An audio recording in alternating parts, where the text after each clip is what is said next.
So, Julie, thank you so much for joining me today. Love hearing everybody's unique stories, and I'm super excited to hear yours. Um, Thank you. I'm really glad to be here. Thank you for inviting me. This is good. absolutely, absolutely. So, tell us a little bit about you. I'm Who even are you, Julie? Who are you?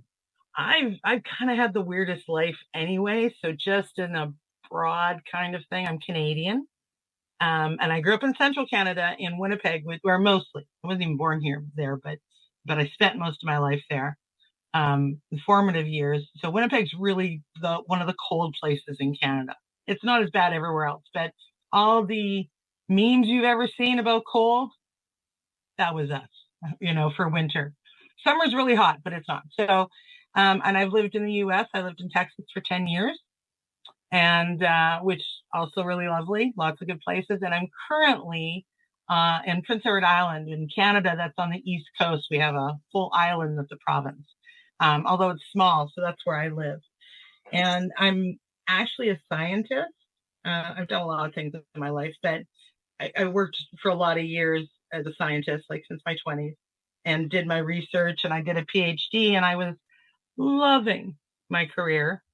But then I got sick and I was disabled. So I've been disabled for a couple of years, which has given me lots of free time to explore hobbies and interests outside of it. Besides which, you got to do something, like Right. you can only be in bed sick for so long before you just go a little stir crazy. That's So right. that's where I'm at now.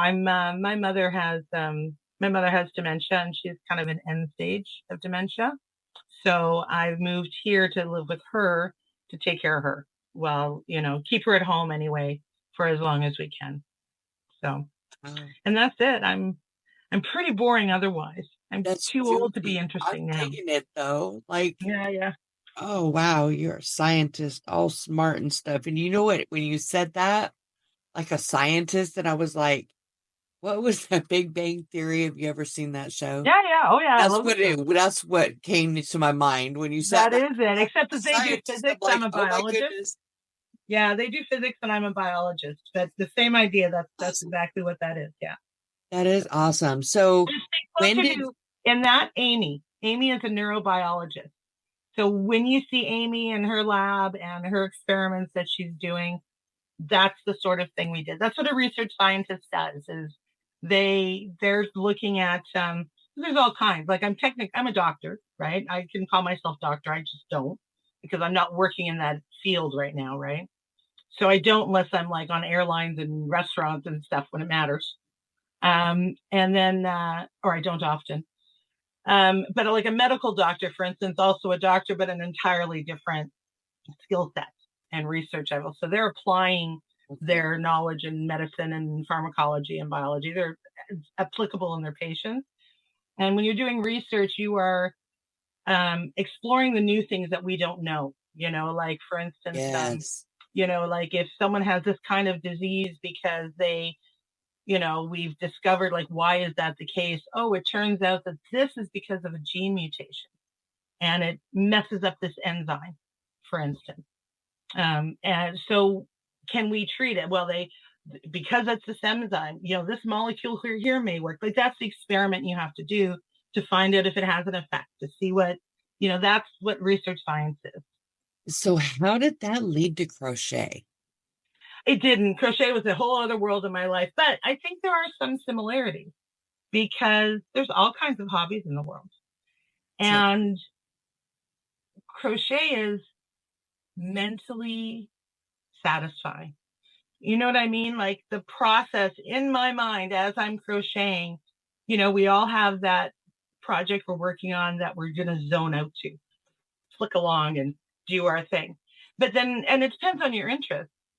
that's I think right. I would say first, crochet is such a big world and there's so many areas of interest for projects. Aragurami, I don't Yes. know, I still don't know if I'm saying that right. It's very different from someone who wants to do infant clothes is very different from someone who wants to like enjoys doing like blankets and stitch work or other stuff like Right. that. So I think there's such a variety that it depends. But I find that some of the things that appeal to me in my science research are still there in crochet for some of the projects. Like I like Okay. the stitch work. Like I like the process. I've actually thought of it because ultimately when I do a video, one of the videos is when you're doing a project, like how to fudge it, but basically how to check yourself. When I'm doing, when you do a particular, say, stitch pattern, you go along a little bit and then you pause and you double check. Or I only do it this way so I don't make mistakes. We build the same stuff into the work we do when I'm doing my research and working with my plates is I do it this way so that I'm double checking myself. I like Okay. that you have to think and put it together. One of the things I like best about crochet that I didn't really know about when I started, but I realized that this is what appeals to me or is the magic of it. I really like the individual decisions on how to combine things. What design I want to do or project, what yarn I'm choosing to do it in, what hook size I'm doing it in, what stitches I want to combine. And how Okay. I put that together makes it entirely unique, but also, I'm trying to make it like the best I can make it. Like you don't find out until the end how it's going, but it makes such a difference. Like what you choose makes it an entirely different project. Even if we decide we're going to do the same thing, we're going to do a baby blanket, your yarn, your stitches, it's an entirely different That's outcome. right. And the mechanics of putting it together, the decision making of putting it together to get what you want is actually very much the same as my experiment, because that's what it is. Like we look at a problem and that scientist, this is how I'm going to solve that problem, or I'm going to ask that question. I'm going to put this together and this together. And you know what? I think I'm going to do this too as a control. And those decisions, it's the same kind of combining together, and it's really fun. This is It's really true. fun. This The thing is about true. crochet, well, just like you have to do the work to get to the end to see how well it works, Uh, right? trust the Like, process. Trust yeah, the process. exactly. I've had so many projects that I'm in the middle of that I get to part of the way through and I'm like, man, this is not going to turn out right. I did something wrong. So I frog the whole thing and redo it again. Right. And come to find out there was nothing wrong with it. You just have to actually trust the process and Right. finish it to see if it actually turns out right. Like you I've been just have to there. finish it. Yeah, I've been there. Oh, Yes. this isn't going to work, and I'm like, oh no, this is the way it's going to go. So So yeah. how long have you been crocheting? Tell me how did you get started?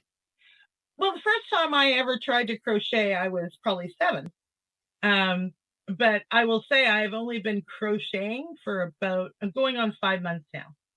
5 months. 5 months, and I Months. know there's a big Month. difference Months, between not years. no 5 months. Whew. There's a big difference between 7-year-old me. There's a lot of time that went through to 50-something-year-old me. Yeah. But actually, what happened was, first of all, I'm old. Well, I was in my 20s. I actually got my first computer just before I turned 30, right? So, I mean, really, it's that long. I didn't learn to type in school. I didn't learn Me like either. all of those things. That wasn't our generation. That wasn't No. available. So when I was young, so first off, my grandmother was a home ec teacher. And her sister, my great aunt, was actually a very prominent chef. In the days before the celebrity chef time, she was a bit of a celebrity chef. And so, I mean, they lived far away, but my grandmother, so I'd go to visit every summer, some Christmases, but every summer you spend a week or two because we weren't in the same province, went vacation to visit. And she's a home ec teacher. And I always remember, in their living room every evening, I don't even know what my grandfather was doing. Honestly, I cannot remember. I know he'd read sometimes.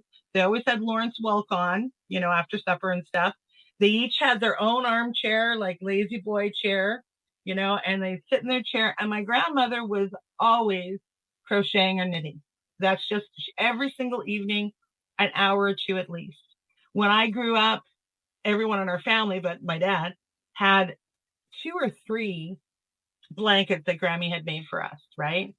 Now, I will say it was always the granny stitch, like the granny squares blanket, the standard, what I consider the classic 1970s granny stitch blanket that They all of them made the exact same one. And I love my grandmother and everything else, but I don't know what it is. I have a complete disdain for that blanket. Like, I will The never granny make square that blanket. blanket. I don't even like the granny square stitch because of it. Like, I have no intention of ever doing a granny square stitch on stuff. Like, Yeah. it doesn't. And the point I say that is because so many people love it. And I'm like, I don't know what it is about me. I just, I feel like Yeah. disrespectful for Grammy's kind of stuff, but I can't help it. And she always did that. And now I wonder, now that I know more, see, that's what I didn't understand. Even when I started now, the variety of stitches and and probably that's what kind of drove me to really dig in because I didn't know everything that could be done, you know. I don't think she managed. She knew the stitch. She was comfortable. She liked it. I don't know. I don't know if she just, because remember back in the time, unless you got a book or something that showed you how to do different stitches or different patterns, how would you do it? Like, there's no You had online to have somebody reference. teach you how to do it. Exactly. So It's passed I down don't from know. It's just, generation to. it's a small town not no other kind of groups like that. Everyone was doing that stitch. For all I know, That's that's right. kind of the world that it was in. And I should say she was a fantastic seamstress. She did a lot of knitting. She's the one who, again, this was pre days when you had like now we have waterproof gloves and just mass produced mitts and everything. But in the Mhm. early 70s, those didn't exist. I know I was in my early teens when those really warmer mitts with waterproof fabrics and stuff Yeah. came out. You didn't have that when we were making snowballs in the winter up Uh-uh. here. You didn't get those things You with layered on gown socks filling after and stuff. socks after socks after mittens. Right. And so my grandmother would make all mittens. We'd all get mittens at Christmas. And her knitting, her gauge, her tension was so tight. These things were like rock. They were like solid armored gloves. They were waterproof because they were so tight, which was pretty crazy. So she did a lot of crafts, and she was really fantastic at a lot of them. But she did do a lot of crochet. And so when I would go to visit, we had various crafts. There's other ones that I couldn't even describe that she always did. And pretty much every year, all through my childhood, she would try and teach me to knit or crochet. And she would set me up with something, and I would do my knitting for my week that I was there and try it out and stuff. And then I would go back home, and there was no one to help me. Like, I didn't maintain it because I didn't have anyone to show. Like, hey, look at this. I didn't, okay, now I'm at the end. What do I do here at this point? I didn't have any way to continue on and do any kind of project. So every year for probably 7 years, I learned a little bit and never learned, like, carried it. Never actually followed through with it. Well, that's Exactly. awesome. And I've been doing a lot of crafts since I've been disabled. I've always liked crafts. I like cooking. I like a lot of things. I always have. I like to explore them, master them, and then I go on to the next one. Diverse interest. And yeah, but since I've been here disabled, that's one of the few things I really could do, even if I was immobile. Like, you can sit somewhere. So like I did an embroidery thing. I did paper towel for a while. I've done a few other things over the last couple of years, and that's when I was like, I saw I saw a little crochet thing. Like, I was thinking, like, I would really like to kind of learn a little bit. And I think I moved down to here to PEI, so it reminds me this is where my grandparents were. It reminds me of that. I run into more things that are about her that she made. I'm going to show you the blanket that she made. Ooh, I want to Um, see. I will. I'll show it to you in just a minute. So I think that I'm trying. I can't even remember if I went. I'd like to do crochet first. I think that's what happened because I went to Michael's and I like trotted into the back to see what was there. I think I was looking for a kit. Like, if you want to start cross stitching or embroidery, the thing to Right. do is to buy a little kit to find out. So I was looking for something that maybe would teach me. You know. And so and I was cheap. So all I bought was it's like a little pamphlet that has like how to do the basic stitches and like 2 or 3 projects, like a scarf, a hat, whatever. And it came with a hook. It came with a hook, and you had to go pick your yarn. So you'd Okay. pick your yarn for whatever it is. It's like $6. It probably was. I'm like, well, Okay. I'll get that. I had no clue. I got really lucky that I picked. a yarn that was workable, because it could have gone really bad. Like I wouldn't have That's known. I right. might have picked like a one weight really fuzzy yarn because I think it's great, or look at the sparkle. Like I had no. I'll show you one. One time I'll show you like some of the first yarns I bought to went to a yarn shop, and I bought like one of this and one of that because I didn't know you needed to buy more shit. I just bought stuff. Oh, look at this color in a hank. I'm going to buy that. This Hmm. stuff is like rough, like like only good for scrubby. I would never. Actually, I made a crochet hook bag out of it. But at first, when I bought it, like I didn't even think about the fact, oh, you can't wear this. Like I just had no concept, right? So I got lucky with the first yarn I bought. And what happened was the pamphlet was useless. I couldn't look at the pictures and figure out what I was doing with my hook to Oh, make. And the way it explained it was, we had talked one time before. The way it explained it, for instance, like a single crochet, it was all the yarn over, do this and pull back, like pull through and yarn over and whatever. And it's very much like a musical thing, but it's a whole chain of steps. And I don't think that way as well. Like it's fine, I can learn it, but I'd like to break it into a different mental um, set. so for you, it's more analytical, kind of mathematic-y, There's a more of a scientific mathematic thing. That's right. There's a than it core, is for a and then I creative build outlet. variations off of it. Like a stitch is really, you go through your stitch and you pull through a loop. That's like a core thing, and you're going to go through two, right? Like you're going to yarn over and go through two. But so that's a single crochet, but a double crochet to me is just I need to do that twice. So I'm going to load a yarn first so I can do it twice. Triple crochet, I need to load two yarns so I can go through it twice. But meanwhile, for in the pamphlet, for instance, if it's a triple crochet, it's yarn over, put through your stitch, yarn over, pull back, yarn over, you know what I mean? Pull through two, yarn over, put, and remembering it as a big long sequence like that doesn't work as well for me. I'm not saying it's wrong.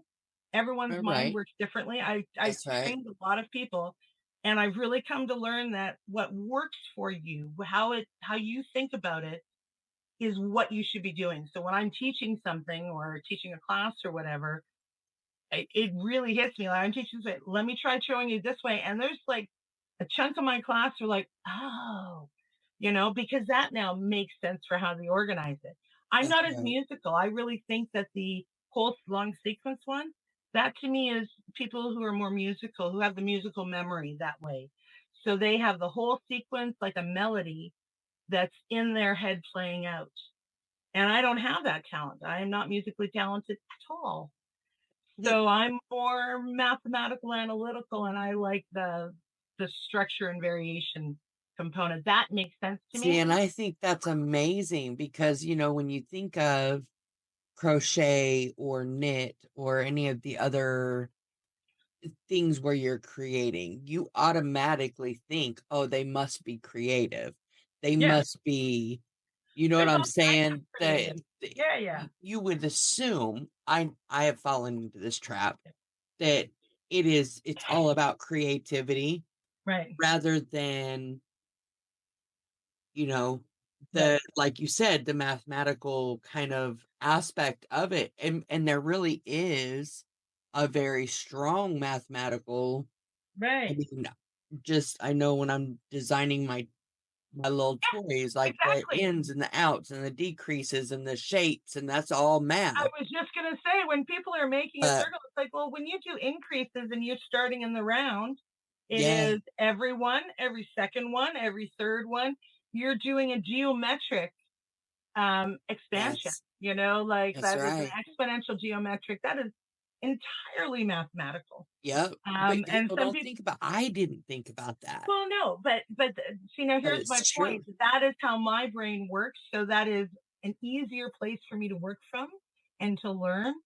And I need to push myself more to be the way we think of as creative, where this will go with this, and they come up with this really great ideas and visions that they're working towards. Well, that's where that creativity goes, and they may have to work harder or flesh out how they know about how to structure themselves to get there, right? Whereas I have to not step out of my comfort zone, but take an extra thought to be more creative. Like I told you once that I default to kind of some monochrome because it fits nicely. Like I have to Right. remind myself that I don't need the same number of stitches per se, because what I'm trying to do with my crochet is to fill it in so it looks right. So if in this particular corner I'm going to throw in another stitch because there's a bit of a hole, then I'm going to do it that way. Or variations. I do my Catherine wheel, a slight variation I saw in someone else than what's normally taught. I like the outcome better. Still a Catherine's wheel stitch. It's still like you can make these little variations. That is the creativity of it, to determine how you're doing it and what you're putting together. And some people are just naturally creative. They explore things like that. They put the, they can visualize that stuff. I have aphantasia. I can't visualize. You have a what? It's called aphantasia. I thought Fantasia was like that singer lady. Yeah, no, yeah, no. This is called aphantasia. I know what you mean. Excuse me. What is that? What is that? Well, let me tell you, right now, if you have a son, for instance, if you think of your son, can you visualize him in your head? Like, do you see a picture of him in your mind's eye? Yes. Okay, I don't. I don't have a mind's eye. Doesn't mean I don't know visual information and I can see and all that. It's not that. It's that, or actually, if I chocolate bar, can you recall the taste in Taste your it. mouth? You can Yes. taste And it. yes. So visually, auditory, taste, all of your senses, or smell, like, oh, it smells like shit. You're like, like you can kind of re-smell that. You Mm-hmm. are re-experiencing a sensory perception. That's right. I cannot re-experience it. Oh, that So I don't have a sucks. mind's eye. I don't visualize anything. I couldn't describe anyone to a sketch artist, for instance. I know who people are. I'm great at recognizing people, even in like pictures when they like are young and stuff. Like, So, but so, you would have to have somebody show it to you before you could say, "Oh yeah, that's it." no, I could see people. Like if I saw a video or whatever, I'd be like, oh, that's so and so. I can see they're really young. Like Right. I can know visual information. I can use visual information. Your brain can do that. I just can't pull it up again and look at it again. Right? I can't put it in my mind's eye and explore it. So drawing, I did some work on drawing, and I was actually watercolor painting. It's incredibly difficult for me, and I could never, there's some people who can see it and draw it. I could never get close because I can't visualize it again. Like I know who people are, but I don't see your face again. I don't know how to put it I any other got you. way, but Yeah. Wow. it's really so, but that makes a difference because when I'm trying to imagine like these things together and how will I put the pattern, I don't have a visual image I'm looking at with it. I have like a mental sense. I'm just hoping it works. Like Let me that's see. Do you have some of your work? yes, I So do. where you've only been crocheting for like 5 months, I would love to showcase some of your work. Yeah, sure. And it's a shame because the few things that I've made, I sent away, and I got lucky. And I shouldn't say that. I have some failures. I should have pulled out some failures to show you because wow, if I'm going to fail, I fail well. Like, and there's a couple that I'm just not going to frog out again. It's fine. But I actually got really, I want to say lucky-ish. I think I got lucky because I didn't follow a pattern for a while, because a shape is a shape. Like, you know what I mean? Like That's if you right. just get a basic, I very carefully chose things that were simplistic shapes. And because I don't know how to do some of the fancy stuff and increasing and whatever else, let's face it. But there's a number of projects like a poncho even or something that has a very simple shape. And so I could just crochet it and put it together. So it ended up being quite successful. I thought that was a good idea. And now, and I have time, now I'm doing more. Oh, actually, I should show you. So my most recent thing is my my recent cardigan that I had made. I wanted a summer cardigan, and I got this yarn, and I tried it, got one ball, and it turns out I really loved it. It is so soft. And it's really, I don't know if you can see, but it's really drapey. Like the yarn itself is actually, this is the yarn. This is yarn right here. Okay. It's Ooh, got it's that knobbly, crinkly. yeah, it's got that knobbly look, but it is so soft, like butter soft. It's so soft. When I What's the name of it? Well, there's two of them actually, and I can't tell the difference between them. I bought them at Hirschner's. This one is Village Delight. So I think Village is the brand, and Delight is the subset of this particular yarn. And if you're on there, there's a whole other one that is Papaya is the brand, which I knew those, so I don't know what they are. And it had a bunch of other colors, but exactly the same. Like it's It's exactly crinkly like the that? same yarn. Wait, actually, here I do have somewhere. Here it is. Oh, really? Hold on. I tapped myself on something here. There we go. This is the papaya, which is Oh wow. just the same, right? Crinkly. Like That's really just cool. so. Anyway, it was on sale, and I loved it so much. When I went back again, I'm like, yeah, I'm buying some. I like this is something I would make for me. That's probably my biggest downfall with crochet is I'm really heat intolerant. So I don't wear gloves and hats and scarves in winter. I don't. I'm in PEI. It's not very cold in winter at all. Like I haven't worn gloves since I've lived here. So I don't know what to do. I don't, you know what I mean? I don't wear as many. So I wanted a summer cardigan, for spring mornings and when it gets Yes. cool towards the fall. And it works out really well. And actually, this is good to show you because this is just a double crochet. I didn't get fancy. I That's just did right. straight up double crochet. I went up, one side. No, I didn't. I went up the back. I did the back up so that I knew it was wide enough across. And then I continued one panel down the front. And then I just added my another panel down the other side and sewed them together and did the sleeves. Okay. And made the cuff really. I didn't want a cuff, so I just kind of made it. I'll show you. I wanted that really drapey, balloony kind of thing. So it's got that, got that balloony kind of riff, That's right. or thing. The only thing I didn't do is I had intended originally to put more of a border on this side, and I decided I didn't want that. I didn't want it to be still really heavy, because it was full enough. So It it's looks very probably not comfy. quite as high as I want it to be at the back, because as I wear it, it has a tendency to fall a bit, like fall down the back. And that's just because I didn't make it high enough because I was going to make a big cuff on it. But it feels really good. It fits otherwise. Like it's all good there. I'm It happy. looks comfy. It's actually turned out really well. And this is the one I showed you because I love that yarn. And the papaya one was on sale ridiculously, like $1 a piece, bag of 5 for $5. Wow. I mean, I bought, and there's 160 yards on it. So I bought 2 bags for $10 and I have 1,600 yards to work with, right? Like Okay. that was really good. Now I had a couple of colored ones left over and I talked to you and we got the idea that I could internet it. But what I found was I really love this moss stitch. I always think of it as mesh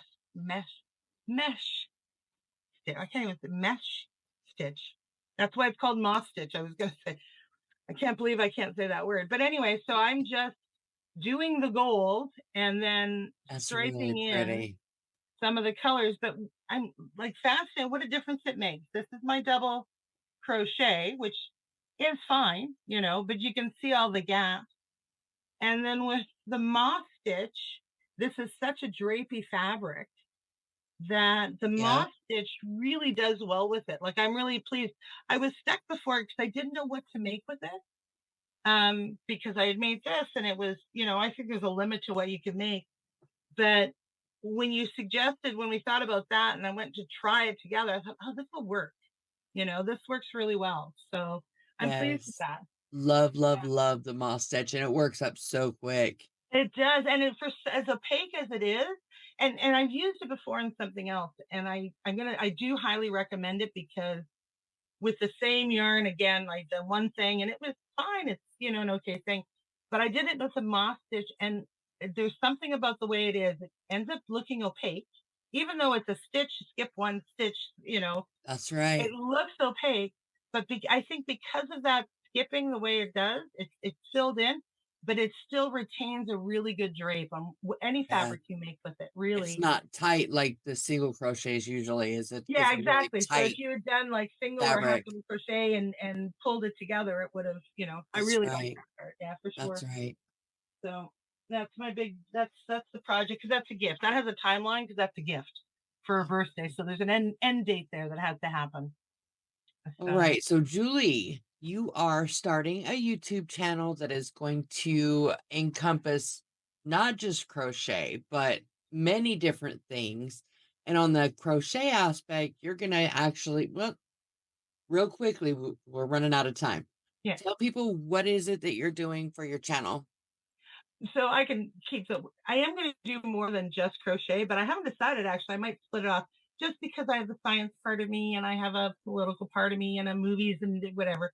And I'm not like I don't have all the reading in the world, but I have some reading that I really want to share. So I have a hodgepodge bit that I would do, and I'm just going to put on a channel. But the crochet is I've really gotten into it. I've since I started, and what happened was I couldn't make that pamphlet work. And then I went online and found YouTube crochet and they taught me to crochet. You Yes. guys have all taught me to crochet within 2 weeks. I'd made one or two small projects. I was confident enough to try something else and continue on. And I got more and more fascinated when I found out what you could do and the diversity that's there.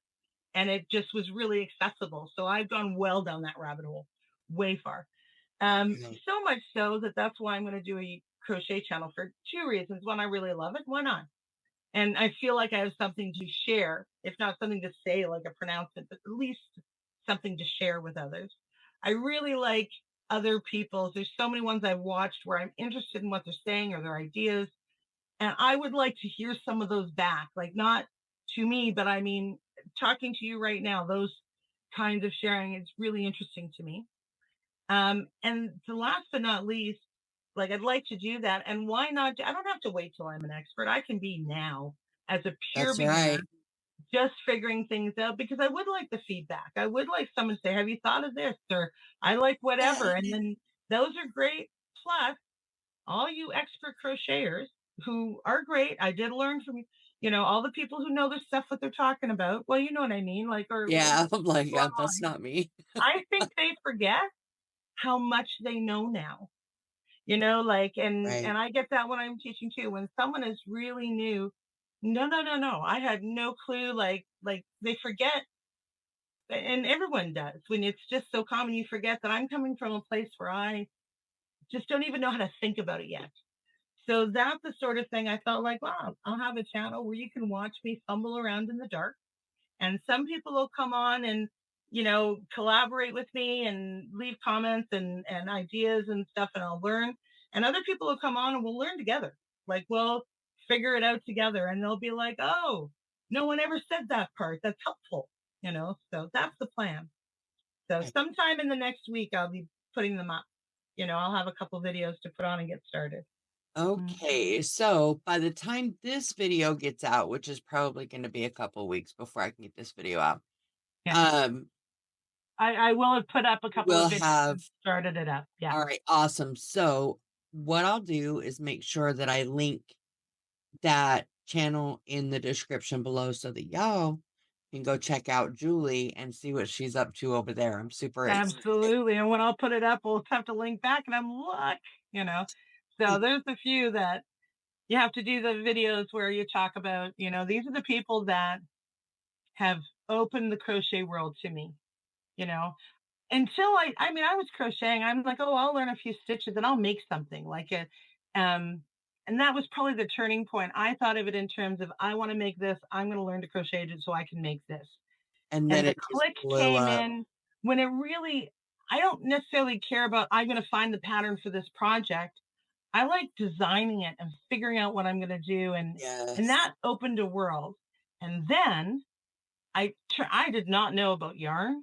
I did not know that rabbit hole. You touch it, work with it, all the stuff It's that a goes with rabbit it. hole. I went It's down an and I'm like, it's a addiction. whole world. It's like stepping into quantum mania. There's so much of it. I did Yes. not know it existed in real life. And it's funny because on the one hand, I find it really adorable to see people look what I got, like, I got this one here and all that other stuff. I'm watching fascinated. I'm like, yeah, it's me too. I want to touch it. I want, so I love all of that. So it turns out it's a whole thing. It's a So whole thing. It's a it's a whole thing. thing It's a and thing. extremely satisfying. I'm remarkably excited. Well, Julie, I am really, really happy and super grateful that you shared your story with us today. So very unbelievably grateful. If you guys would like to have your story heard, I know there are millions of people that would love to hear it. I know I certainly would. So, in the description, there's also going to be a form that you can fill out with your name so that I can get back with you and we can get your story heard. All right, Julie, thank you so Wonderful. Thank you so much. much. This has been fun. I talked about me for an hour. It was great. It was awesome. It But was it was great. I'd like awesome. more people involved. I mean, I love that you're doing this for your channel. I really enjoy it. I've It's seen one or two and fun I like it. listening to So, people's stories is just amazing because everybody has such a unique perspective on why they started and what kept them going and what they want to do. right. You know what I'm saying? It's Yeah, not just absolutely. oh, how do you say it's not just like you said, I'm gonna make this one project because it grows and it morphs into something that you never even intended for it Right. to, you know. I know. It's Yeah. and everybody's different, and I think that's really phenomenal. You Mm. know what I mean? It is. This is an area actually where everyone's differences really come through because Yeah, how they approach it, what they choose to do with it. And I'm fascinated to see, oh, that's what you put together. Oh, that's so interesting, or that's yeah, so, and I would never have occurred to me to do it that way. So yeah, I it's agree. I love the community of it for sure. yes, So most definitely. I think that's my favorite part of it. yeah. Uh, Wanda, thanks so much for having me. This has been lovely. So, yes, ma'am, and I will be talking to you later. so we'll do this again.